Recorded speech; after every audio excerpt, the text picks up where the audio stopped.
Welcome to my channel sunshine blog. आज मैं आप सबके लिए लेकर आई हूँ असमीज ट्रेडिशनल चादर मेखला के कुछ लुक्स जो मैंने खुद कैरी किए हैं।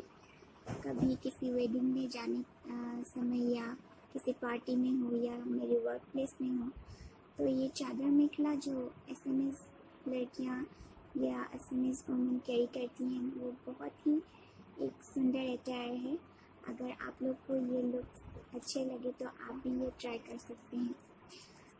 कोई भी लड़की, कोई भी मैरिड वुमेन अगर ये चादर मेखला पहने तो वो बहुत ही एलिगेंट दिखती है, बहुत खूबसूरत दिखती है। साड़ी जैसे एक इंडियन लड़की को बहुत ज़्यादा खूबसूरत बना देती हैं, चादर मेखला भी उतनी ही खूबसूरत बना देती हैं हर लड़की को। तो being Assamese girl, I am always loving चादर मेखला एंड आप लोग भी ये ट्राई करके देखिए चादर मेखला के लुक्स। अगर आपको अच्छे लगे तो लाइक कीजिएगा और मेरे चैनल को सब्सक्राइब कीजिएगा। तो आइए देखते हैं कुछ लुक्स जो मैंने कैरी किए हैं चादर मेखला के साथ।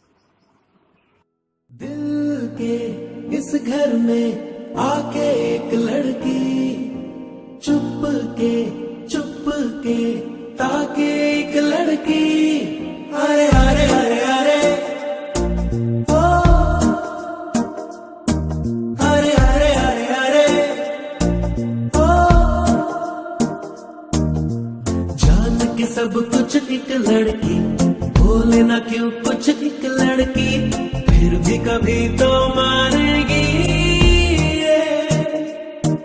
अरे अरे अरे अरे ओ, अरे अरे अरे अरे ओ, वो चुप रहती है पर हमें खबरें मिलती